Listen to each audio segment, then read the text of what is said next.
Electrochemistry का first topic शुरू करेंगे हम गैल्वेनिक सेल से। देखो, गैल्वेनिक सेल वो डिवाइस है जिससे हम केमिकल एनर्जी को कन्वर्ट करते हैं इलेक्ट्रिकल एनर्जी में। मतलब इसके द्वारा इसको यूज करके हम क्या करते हैं, केमिकल रिएक्शन से इलेक्ट्रिसिटी को प्रोड्यूस करते हैं।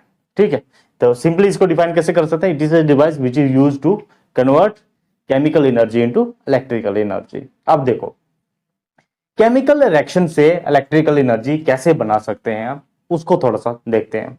देखो, इलेक्ट्रिक एनर्जी या फिर इलेक्ट्रिसिटी प्रोड्यूस करने का हमने एक तरीका जो है वो 10th में देखा हुआ है, डायनेमो जनरेटर से। डायनेमो जनरेटर से भी इलेक्ट्रिसिटी को प्रोड्यूस किया जा सकता है। उसमें प्रिंसिपल क्या लगता है कि जब भी मैग्नेटिक फ्लक्स किसी भी कॉइल के साथ जो लिंक्ड मैग्नेटिक फ्लक्स होता है, अगर उसको चेंज किया जाए तो ईएमएफ या इलेक्ट्रिसिटी प्रोड्यूस होती है। दूसरा मेथड है हमारे पास केमिकल रिएक्शन से। देखो, एक रिएक्शन होती है redox reaction. Redox reaction, redox reaction क्या होती है? ऐसी केमिकल रिएक्शन जिसमें रिडक्शन और ऑक्सीडेशन दोनों साइमल्टेनियसली टेक्स प्लेस कर रहे होते हैं। मींस जिसमें रिडक्शन और ऑक्सीडेशन दोनों चीजें हो रही होती हैं। रिडक्शन क्या होता है? अगर कोई कंपाउंड या कोई एलिमेंट इलेक्ट्रॉन ले रहा होता है, गेन ऑफ इलेक्ट्रॉन। रिडक्शन क्या होता है? Gain of electron.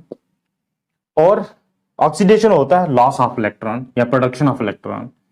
ठीक है, कोई एलिमेंट, कोई एटम इलेक्ट्रॉन को लूज कर रहा है तो उसको हम बोलेंगे ऑक्सीडेशन, और कोई एलिमेंट कंपाउंड इलेक्ट्रॉन को गेन कर रहा है उसको बोलते हैं रिडक्शन। ऐसी केमिकल रिएक्शन जिसमें ये दोनों प्रोसेस साइमल्टेनियसली एक साथ हो रहे होते हैं उसको हम बोलते हैं रिडॉक्स रिएक्शन। इस रिडॉक्स रिएक्शन को हम यूज करके इलेक्ट्रिसिटी को प्रोड्यूस कर सकते हैं। वो कैसे? देखो, एक जगह पे इलेक्ट्रॉन की प्रोडक्शन हो रही है और एक जगह पे इलेक्ट्रॉन की यूज हो रहा है, इलेक्ट्रॉन का यूज हो रहा है। एक तरफ इलेक्ट्रॉन का सोर्स है, एक तरफ इलेक्ट्रॉन का सिंक है। ठीक है, मतलब यहां पे इलेक्ट्रॉन का ग्रेडियंट है। ठीक है, इलेक्ट्रॉन का ग्रेडियंट का मतलब क्या होगा? एक जगह से इलेक्ट्रॉन दूसरी जगह पे फ्लो कर रहे हैं। ठीक है, इलेक्ट्रॉन लॉस हो रहा है, मतलब इलेक्ट्रॉन ये प्रोड्यूस कर रहा है। इधर जिस एटम से इलेक्ट्रॉन लूज हो रहे हैं मींस वहां पे सोर्स है, इलेक्ट्रॉन वहां से रिलीज हो रहे हैं। अगर यहां से इलेक्ट्रॉन रिलीज हो रहे हैं, इस जगह को हम गेन ऑफ इलेक्ट्रॉन, यहां पे इलेक्ट्रॉन यूज हो रहे हैं, वही एटम इलेक्ट्रॉन को गेन कर रहा है, मींस इलेक्ट्रॉन यूज कर रहा है। इन दोनों प्रोसेस को हम इंटरलिंक करें किसी एक वायर के थ्रू, किसी एक कंडक्टर के थ्रू, तो ये इलेक्ट्रॉन इस वायर के थ्रू होते हुए इस प्रोसेस में जाएंगे, मींस ऑक्सीडेशन से रिडक्शन की तरफ जाएंगे इस वायर के थ्रू, और इनको कनेक्ट किया जाए। तो जब इलेक्ट्रॉन इस वायर में से फ्लो होंगे तो इलेक्ट्रिक करंट जनरेट हो गया। तो सिंपली हम क्या करने वाले हैं, एक रिडॉक्स रिएक्शन से इलेक्ट्रिसिटी प्रोड्यूस करने वाले हैं। तो गैल्वेनिक सेल में ओवरऑल होने क्या वाला है, एक रिडॉक्स रिएक्शन से हम इलेक्ट्रिसिटी को प्रोड्यूस करेंगे। सिंपली ऑक्सीडेशन को रिडक्शन से जोड़ेंगे, वायर वाई ए कंडक्टर, और उस कंडक्टर में इलेक्ट्रॉन का फ्लो होगा क्योंकि एक ग्रेडियंट सेट हो गया हमारे पास। ठीक है, पोटेंशियल डिफरेंस क्रिएट हो गया। डिफरेंस जब क्रिएट होगा तो यहां से इलेक्ट्रॉन इधर फ्लो करेंगे। कैसे फ्लो करवाएंगे हम? एक वायर के थ्रू। और जब भी किसी वायर में से, किसी कंडक्टर में से इलेक्ट्रॉन का फ्लो होगा, मींस इलेक्ट्रिक करंट जनरेट हो गया। इलेक्ट्रिक करंट क्या होता है? Flow of charge, flow of electron is electric current. ठीक है, तो इस ओवरऑल मैकेनिज्म से हम सिंपल प्रिंसिपल से क्या करेंगे, इलेक्ट्रिसिटी जनरेट करेंगे। गैल्वेनिक सेल में ये प्रोसेस होने वाला है। ठीक है, रिडॉक्स रिएक्शन समझ लगी आपको? रिडक्शन और ऑक्सीडेशन हो रही है, इसी को यूज करेंगे। अब एक रिडॉक्स रिएक्शन हम लेंगे और गैल्वेनिक सेल की वर्किंग उसके तरीके से समझेंगे। अब रिडॉक्स रिएक्शन कौन सी वाली लेंगे हम? देखो, आपने डिस्प्लेसमेंट रिएक्शन का नाम सुना होगा। डिस्प्लेसमेंट रिएक्शन, डिस्प्लेसमेंट रिएक्शन में क्या होता है, एक more reactive metal less reactive metal को डिस्प्लेस कर देती है उसके सॉल्यूशन में से। मींस मोर रिएक्टिव मेटल कौन सी होगी? जिसकी टेंडेंसी ज्यादा है कंपाउंड बनाने की, और लेस रिएक्टिव मेटल कौन सा होगा? जिसकी टेंडेंसी कंपाउंड बनाने की कम है। अगर जैसे मैं एक एग्जांपल लेता हूं, जिंक और कॉपर, इसमें जिंक जो है मोर रिएक्टिव है और कॉपर जो है लेस रिएक्टिव है। अगर मैं कॉपर का कोई कंपाउंड लेता हूं, मींस कॉपर का साल्ट ले लेता हूं जिसमें कॉपर ने कंपाउंड बना के रखा हुआ है, जैसे कॉपर सल्फेट लिया हुआ है, और इस कॉपर सल्फेट सॉल्यूशन में अगर मैं इसके कांटेक्ट में जिंक को लाऊंगा तो जिंक की टेंडेंसी ज्यादा है साल्ट बनाने की एज कंपेयर टू कॉपर, तो जिंक क्या कर देगा, कॉपर को डिस्प्लेस कर देगा। ठीक है, तो क्या बन जाएगा हमारे पास, जिंक सल्फेट प्लस कॉपर बाहर आ जाएगा, तो कंपाउंड में से डिस्प्लेस कर दिया। इस केमिकल रिएक्शन को हम यूज करके गैल्वेनिक सेल की वर्किंग को समझेंगे। ठीक है, तो इसमें सिंपली हो क्या रहा है हमारे पास, देखो जिंक जो है जिंक सल्फेट में जा रहा है, मींस जिंक जहां पे सॉलिड फॉर्म में है, मींस इसने कोई इलेक्ट्रॉन लूज नहीं किया है, न्यूट्रल फॉर्म में है यहां पे, और यहां पे जिंक 2 पॉजिटिव फॉर्म में है। यहां पे जिंक किस फॉर्म में है, जिंक 2 पॉजिटिव फॉर्म में है। ठीक है, तो यहां पे जिंक से जिंक 2 पॉजिटिव फॉर्म में जा रहा है, तो ये क्या कर रहा है, ऑक्सीडेशन कर रहा है, मतलब इलेक्ट्रॉन को लूज कर रहा है ना। जिंक से जब इसने 2 इलेक्ट्रॉन लूज किए तभी इसके ऊपर जिंक 2 पॉजिटिव चार्ज आ रहा है। और यहां पे कॉपर किस फॉर्म में है, कॉपर 2 पॉजिटिव में, सल्फेट के साथ जुड़ा हुआ है ना, कॉपर 2 पॉजिटिव के फॉर्म में, और ये किधर जा रहा है, कॉपर सॉलिड की फॉर्म में जा रहा है। ठीक है, अपने साल्ट में से डिस्प्लेस होके कॉपर सॉलिड मतलब बाहर निकल रहा है। ठीक है, तो कॉपर 2 पॉजिटिव से कॉपर की फॉर्म में जा रहा है, तो ये 2 इलेक्ट्रॉन को ले रहा है, 2 इलेक्ट्रॉन को यूज कर रहा है, और ये 2 इलेक्ट्रॉन को क्या कर रहा है, जिंक क्या कर रहा है, 2 इलेक्ट्रॉन लूज कर रहा है, मींस जिंक की ऑक्सीडेशन हो रही है, जिंक की ऑक्सीडेशन हो रही है और इसकी रिडक्शन हो रही है। ये रिडॉक्स रिएक्शन लेके हम गैल्वेनिक सेल को समझेंगे। ये एक डिस्प्लेसमेंट रिएक्शन भी है। ठीक है, more reactive metal less reactive metal को डिस्प्लेस कर रहा है उसके सॉल्यूशन में से या उसके कंपाउंड में से या उसके सॉल्ट में से। ठीक है, सिंपल। तो ये क्या हो रही है हमारी रिडक्शन और ये हो रही है हमारी ऑक्सीडेशन। ठीक है, तो इस केमिकल रिएक्शन, इस रिडॉक्स रिएक्शन को लेके हम गैल्वेनिक सेल के वर्किंग को समझेंगे। ठीक है, तो अब गैल्वेनिक सेल की वर्किंग हम करते हैं। देखो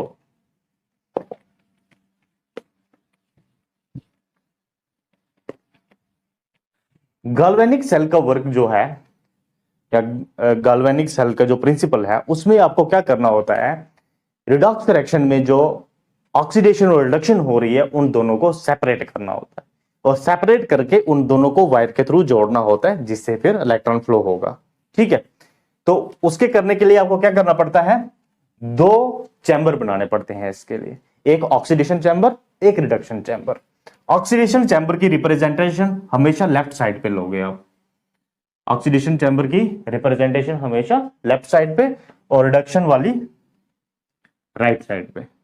जिस तरफ रिडक्शन होनी है वो राइट साइड में। एक बीकर ले लिया हमने। ठीक है, जो मोर रिएक्टिव मेटल है, मोर रिएक्टिव मेटल ही क्या कर रहा है, देखो ये मैं रिएक्शन लिख लेता हूं, zinc plus copper sulphate gives you zinc sulphate plus copper, है ना। This is more reactive metal, this is less reactive metal. More reactive metal oxidation जा रहा है, ऑक्सीडेशन कर रहा है ना, जिंक से जिंक 2 पॉजिटिव फॉर्म में जा रहा है, इलेक्ट्रॉन लूज कर रहा है, तो ऑक्सीडेशन वाला प्रोसेस आपको किस तरफ रखना है, लेफ्ट साइड पे, मतलब इसमें मोर रिएक्टिव वाला मेटल आएगा इस साइड में। ठीक है, तो आपने क्या करना है, मोर रिएक्टिव मेटल जो है उसको उसके साल्ट में डिप करना है, मींस जो मेटल है उस मेटल को उसके साल्ट में डिप करके रखना है, मतलब उस मेटल की जो इलेक्ट्रोड होगी, जो अपने रॉड लेनी है उसकी, उसको उसी के साल्ट में डिप करके रखना है। ठीक है, तो जहां पे हमने क्या लेना है, जिंक लेना है, और जिंक को हमने जिंक के साल्ट में ही डालना है। और जिंक का साल्ट हम कौन सा ले सकते हैं, या तो जिंक सल्फेट ले सकते हैं, जिंक क्लोराइड भी ले सकते हैं। ठीक है, तो उसका सोल्यूशन हमने कौन सा ले लिया, जिंक सल्फेट। ठीक है, ये हमारी जिंक इलेक्ट्रोड है और इसको हमने डाल दिया जिंक सल्फेट में। ओके, और इस तरफ हम कौन सा लेंगे, जो लेस रिएक्टिव मेटल है उसकी इलेक्ट्रोड लेंगे और उसको उसी के साल्ट में डाल देंगे। तो इधर कॉपर है सेकंड मेटल जो लेस रिएक्टिव है, उसको कॉपर सल्फेट में डिप कर लेंगे। ठीक है, ये हमने ले ली कॉपर इलेक्ट्रोड और इसको डाल दिया कॉपर सल्फेट सोल्यूशन में। ठीक है, तो इलेक्ट्रोड्स को उनके रेस्पेक्टिव सोल्यूशन में डाल दिया, उनके रेस्पेक्टिव सॉल्ट के सोल्यूशन में डाल दिया। ये कौन सी आ गई? कॉपर आ गई। ठीक है, अब हमें क्या करना है, इन इलेक्ट्रोड्स को, अच्छा ये वाला कौन सा हाफ हो गया? ऑक्सीडेशन हाफ, मींस इस तरफ ऑक्सीडेशन होने वाली है, इस तरफ रिडक्शन होने वाली है। और जिस इलेक्ट्रोड पे ऑक्सीडेशन होती है उसको हम एनोड बोलते हैं। क्या बोलते हैं? एनोड। और जिस इलेक्ट्रोड पे रिडक्शन हो रही होती है उसको हम कैथोड बोलते हैं। ओके, अब इन दोनों इलेक्ट्रोड्स को हम क्या करने वाले हैं? एक वायर के थ्रू जोड़ने वाले हैं। अब जब इनको हम वायर के थ्रू जोड़ेंगे तो क्या होगा, यहां से जो जिंक इलेक्ट्रोड है वो इस कॉपर को कॉपर सल्फेट से डिस्प्लेस करने की कोशिश करेगी, कॉपर को डिस्प्लेस करने की कोशिश करेगी, क्योंकि अब जो जिंक के इलेक्ट्रॉन देने की टेंडेंसी है वो कॉपर के इलेक्ट्रॉन देने की टेंडेंसी से ज्यादा है। मींस ऑक्सीडेशन, मतलब देखो कोई मेटल रिएक्ट करने के लिए क्या करेगा? अपने इलेक्ट्रॉन लूज करके रिएक्ट करेगा, क्योंकि मेटल हमेशा इलेक्ट्रॉन लूज करता है और फिर जाके कंपाउंड बनाएगा। कोई भी मेटल होगा हमेशा इलेक्ट्रॉन लूज करके कंपाउंड बनाता है। ठीक है, कोई भी मेटल रिएक्ट करने के लिए क्या करेगा? इलेक्ट्रॉन लूज करके इसी के साथ रिएक्ट कर लेगा फिर अपोजिट आयन के साथ में। तो इधर कॉपर ऑलरेडी रिएक्ट हुआ है, कॉपर सल्फेट बनाया हुआ है, मगर जब जिंक इनके कांटेक्ट में आएगा तो ये कॉपर को डिस्प्लेस करने की कोशिश करेगा उसके सॉल्यूशन में से। तो ये कॉपर को डिस्प्लेस करेगा। कैसे करेगा? जिंक जहां से जो सॉलिड जिंक है, मींस जो इलेक्ट्रोड का जिंक एटम्स हैं वो क्या करेंगे, ऑक्सीडेशन वाली साइड पे क्या हो रहा है, इधर मैं लिख लेता हूं। ऑक्सीडेशन वाली साइड पे क्या होगा, जो जिंक है वो क्या कर रहा है, सॉलिड जिंक, इधर एस लिख देता हूं, जिंक सॉलिड, जिंक 2 पॉजिटिव की फॉर्म में आ रहा है और 2 इलेक्ट्रॉन लूज कर रहा है। ठीक है, मींस यहां से जिंक क्या कर रहा है, जिंक 2 पॉजिटिव की फॉर्म में नीचे जा रहा है, और जो 2 इलेक्ट्रॉन हैं वो इस वायर के थ्रू होते हुए कहां पे जा रहे हैं, इस कॉपर सल्फेट के पास जा रहे हैं, और इस कॉपर सल्फेट में कॉपर को 2 इलेक्ट्रॉन दे रहे हैं और कॉपर को डिस्प्लेस करते हैं सॉल्यूशन में से। ठीक है, तो कॉपर यहां से कॉपर 2 पॉजिटिव की फॉर्म से कहां चला जाएगा, इस इलेक्ट्रोड के साथ चिपक जाएगा, मतलब सॉलिडिफाई होना शुरू हो जाएगा। यहां से जिंक जो है, जिंक 2 पॉजिटिव फॉर्म में आके एक्वस में आ रहा है। एक्वस मतलब सॉल्यूशन में जाने में, सॉल्यूशन में जा रहा है। ठीक है, एक्वस हो रहा है, तो इसको Zn2 पॉजिटिव एक्वस, मतलब ये साल्ट बनाने की कोशिश कर रहा है, साल्ट में जा रहा है। ठीक है, एक्वस लिख देंगे। और यहां से कॉपर क्या कर रहा है, कॉपर 2 पॉजिटिव की फॉर्म से सॉलिडिफाई होना शुरू हो गया। तो रिडक्शन वाले हाफ में क्या हो रहा है, इधर लिख लो आप, रिडक्शन हाफ, इसको सीधा लिख सकते हो आप, ऑक्सीडेशन हाफ और रिडक्शन हाफ में क्या होने वाला है। रिडक्शन हाफ में क्या हो रहा है, कॉपर 2 पॉजिटिव जो है वो ये वाले 2 इलेक्ट्रॉन जो इसको जिंक ने दिए हुए हैं, इधर पहुंच के 2 इलेक्ट्रॉन लेके क्या कर रहा है, डिपॉजिट होता जा रहा है उसकी इलेक्ट्रोड पे। तो क्या बन रहा है, कॉपर सॉलिड, 2 इलेक्ट्रॉन लेके कॉपर सॉलिड, ये रिडक्शन हो रही है, ये ऑक्सीडेशन हो रही है। तो दोनों चैम्बर में क्या हो रहा है, यहां से जिंक जो है इलेक्ट्रॉन लूज करके इधर पहुंचा रहा है और इधर कॉपर वो 2 इलेक्ट्रॉन लेके वो वाले इस पे जाके डिपॉजिट होता जा रहा है। तो ओवरऑल इन इलेक्ट्रोड्स पे आपको क्या दिखेगा, इस साइड पे रिडक्शन हाफ पे आपको कॉपर की डिपोजिशन दिखेगी। कहां से कॉपर आएगा, सॉल्ट में से, इधर डिपॉजिट होता हो देखिए, ये इलेक्ट्रोड मोटी होती दिखेगी और ये वाली इलेक्ट्रोड आपको क्रोड होती हुई दिखेगी, मतलब डिसॉल्व होती हुई दिखेगी। यहां से कॉपर जिंक जो होगा वो निकल के इसमें जिंक 2 पॉजिटिव की फॉर्म में जा रहा है। ठीक है, अब देखो जब यहां से जिंक निकल के यहां पे आ रहा है, सॉल्यूशन में आ रहा है जिंक 2 पॉजिटिव फाइन, मगर इसको अपना काउंटर आयन नहीं मिल रहा है। जिंक 2 पॉजिटिव है तो इसको कोई काउंटर आयन भी मिलना चाहिए नेगेटिव वाला, जो उसको बैलेंस कर सके।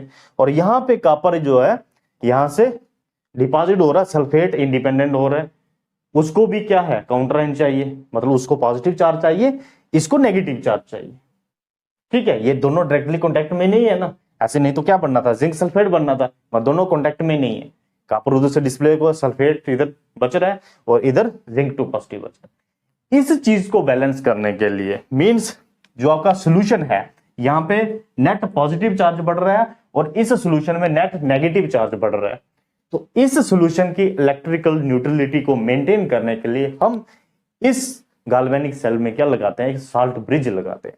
साल्ट ब्रिज का काम क्या होता है, to maintain the electrical neutrality of the two half, oxidation half and reduction half की, ठीक है। और साल्ट ब्रिज किसका बना होता है, साल्ट का। ब्रिज मतलब दोनों को जोड़ रहा है, एक साल्ट ब्रिज बनाया, साल्ट का ब्रिज। एक इन्वर्टेड यू ट्यूब होती है, ये यू शेप्ड की ट्यूब होती है, ठीक है। ये साल्ट की बनी होती है, इसमें साल्ट डिपॉजिट किया होता है, ठीक है, इसमें साल्ट भरा होता है। पोरस ट्यूब होगी, ये साल्ट हो, जैसे नॉर्मली KCl यूज कर सकते हैं हम, ठीक है। और बहुत सारे साल्ट इसमें डाल सकते हैं हम, ठीक है। तो KCl अगर सपोज करो हमने इसमें डाला हुआ है इस साल्ट में, अब क्या होगा, KCl जिस सॉल्यूशन को जो भी काउंटर आयन चाहिए होगा वो इधर से मिल जाएगा। इस सॉल्यूशन में सल्फेट की एक्सेस होती जा रही है, इसको पॉजिटिव काउंटर आयन चाहिए, और यहां से पॉजिटिव काउंटर आयन कौन सा होगा, पोटेशियम। तो K पॉजिटिव इस सल्फेट को मिल जाएगा, ये न्यूट्रल हो जाएगा और रिएक्शन आगे प्रोसीड करती हुई चलेगी। और यहां पे हमारा जिंक 2 पॉजिटिव था, और इस जिंक 2 पॉजिटिव को नेगेटिव आयन चाहिए, तो वो क्लोरीन इसको दे देगा। तो ओवरऑल सॉल्यूशन को न्यूट्रल करने के लिए आपको साल्ट ब्रिज डालना पड़ेगा, ठीक है, तभी रिएक्शन प्रोसीड करेगी, नहीं तो थोड़ी देर के बाद रिएक्शन रुक जाएगी, क्योंकि नेट नेगेटिव चार्ज यहां पे बढ़ता जा रहा है, इलेक्ट्रॉन का फ्लो इस तरफ रुक जाएगा, बस समझे। वैसे ही वहां पे जिंक 2 पॉजिटिव का यहाँ पे एक्सेस होती हुई जाएगी, अगर हमने साल्ट ब्रिज नहीं डाला होगा तो जिंक 2 पॉजिटिव यहाँ पे एक्सेस होता हो जाएगा। तो जिंक 2 पॉजिटिव, जो जिंक जहां से इलेक्ट्रॉन देके इस फॉर्म में आ रहा है जिंक 2 पॉजिटिव, वो रुक जाएगा, ठीक है। तो उसको मेंटेन करने के लिए, प्रोसेस को कंटिन्यू करने के लिए हमें क्या लगाना पड़ता है, साल्ट ब्रिज लगाना पड़ता है। साल्ट ब्रिज का काम क्या है, to maintain the electrical neutrality of the two solution, oxidation half का और रिडक्शन हाफ का सॉल्यूशन, ठीक है। ये ओवरऑल गाल्वेनिक सेल का प्रिंसिपल है, या वर्किंग आप बोल सकते हो इसको। हमने क्या किया, गाल्वेनिक सेल में मेनली एक रिडॉक्स रिएक्शन को यूज करके इलेक्ट्रिसिटी प्रोड्यूस की जाती है। रिडॉक्स रिएक्शन में क्या होता है, रिडक्शन और ऑक्सीडेशन दो प्रोसेस होते हैं साइमल्टेनियसली। रिडक्शन मींस इलेक्ट्रॉन का यूज होता है, ऑक्सीडेशन मतलब इलेक्ट्रॉन का लॉस होता है। इस रिडक्शन और ऑक्सीडेशन को हम सेपरेट करते हैं और दोनों को एक वायर के थ्रू जोड़ते हैं, और एक ग्रेडियंट बन गया हमारे पास। एक तरफ से इलेक्ट्रॉन निकल रहे हैं, एक तरफ इलेक्ट्रॉन यूज हो रहे हैं, एक ग्रेडियंट बन गया, वो वायर के थ्रू इलेक्ट्रॉन ट्रांसफर हो रहे हैं, और जब वायर में इलेक्ट्रॉन का फ्लो होगा तो वो करंट जनरेट हो जाएगा आपका, ठीक है। तो वो प्रिंसिपल हमने समझा। एक रिडॉक्स रिएक्शन लेके जिंक प्लस कॉपर सल्फेट, ये एक डिस्प्लेसमेंट रिएक्शन भी है, जिसमें जिंक जो है ज्यादा रिएक्टिव है एज कंपेयर टू कॉपर, ये इसको डिस्प्लेस कर रहा है, मींस जिंक 2 पॉजिटिव की फॉर्म में जा रहा है, कॉपर 2 पॉजिटिव से कॉपर की फॉर्म में जा रहा है, मतलब सॉलिड की फॉर्म में आ रहा है।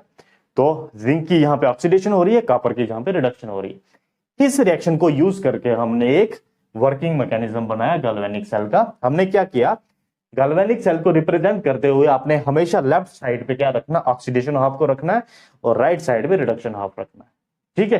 रिडक्स रिएक्शन को सेपरेट करना ना हमने, तो ऑक्सीडेशन हाफ में आपने मोर रिएक्टिव मेटल को रखना है और उसको उसी के सॉल्यूशन में डालना है। तो इधर मोर रिएक्टिव मेटल जिंक था, जिंक को जिंक सल्फेट के सॉल्यूशन में डाल दिया।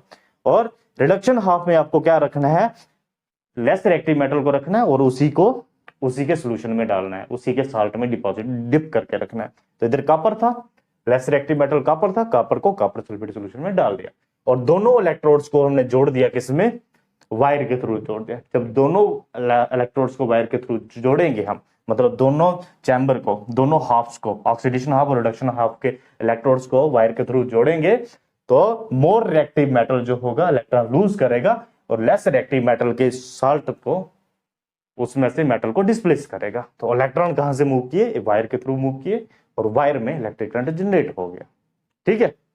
और electrical utility of the solution को मेंटेन करने के लिए, ठीक है, मतलब सॉल्यूशन इलेक्ट्रिकली न्यूट्रल ही बना रहे, उसके लिए हम क्या करते हैं, एक साल्ट ब्रिज बना के रखते हैं जो उनको अपोजिट काउंटर आयन देता है, और ये बैलेंस हो जाते हैं, ठीक है। बात समझे, this is all about galvanic cell, ठीक है।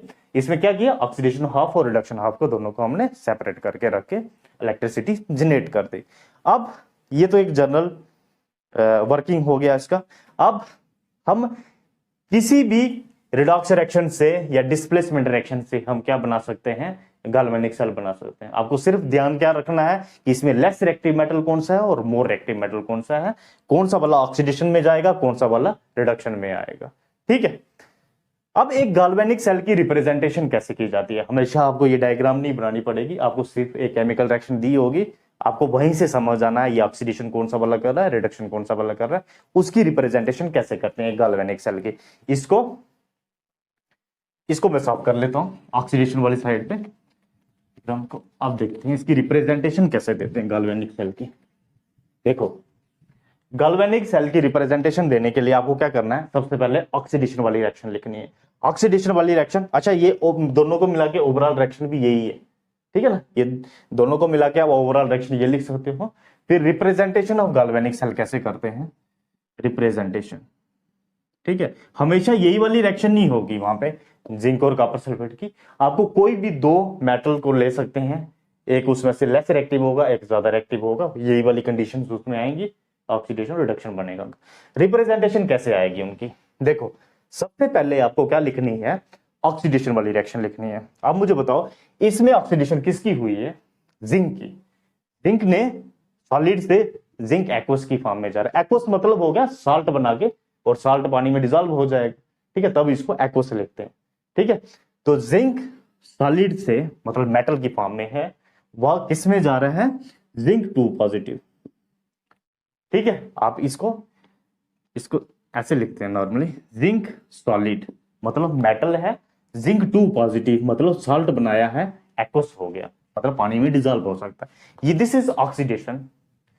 और इसको आपने दो लाइन से, पैरेलल लाइन से सेपरेट करना है, ये this is the representation of salt bridge, ठीक है। और उसके बाद लिखनी है आपने रिडक्शन वाली रिएक्शन। रिडक्शन किसकी हो रही है, कॉपर 2 पॉजिटिव से कॉपर की फॉर्म में जा रहा है, मतलब कॉपर 2 पॉजिटिव एक्वस मतलब साल्ट से सॉलिड की फॉर्म में जा रहा है, ठीक है, ठीक है। तो ये वाली आपने मतलब ऑक्सीडेशन रिएक्शन इस तरफ लिखी, रिडक्शन रिएक्शन इस तरफ लिखनी है। इस तरफ क्या हुआ, कॉपर 2 पॉजिटिव एक्वस से, अच्छा ये वाला साइन चेंज, ये इलेक्ट्रोड का भी समझ सकते हो ना, जिंक से जिंक 2 पॉजिटिव, कॉपर 2 पॉजिटिव से copper solid, okay. This is the representation of galvanic cell for this chemical reaction. तो अब आपको कोई भी केमिकल रिएक्शन देके आपको सीधा उन्होंने रिप्रेजेंटेशन गैल्वेनिक सेल की दे दी होगी, बोले कि ये आपके पास एक गैल्वेनिक सेल है, इसके आप जो भी पूछेंगे वो एक्सप्लेन करने के लिए आप उसको अकॉर्डिंगली करोगे, ठीक है। तो लेफ्ट साइड पे क्या होगा, ऑक्सीडेशन वाली रिएक्शन होगी या ऑक्सीडेशन हाफ होगी, और राइट साइड पे क्या होगा, रिडक्शन हाफ होगा, ठीक है। ये वाला पोर्शन क्या है, oxidation half, this is oxidation, this is reduction एक गैल्वेनिक सेल का, ठीक है। ये रिप्रेजेंट करने का तरीका, this is all about galvanic cell, ठीक है। ये सिर्फ एक केमिकल रिएक्शन से हमने रिप्रेजेंट किया, ऐसे बहुत सारे केमिकल रिएक्शंस आपको आगे आएंगी, हम उसको देखेंगे फिर उधर, ठीक है। तो this is the general representation of a galvanic cell, ठीक है, समझ आए, ओके।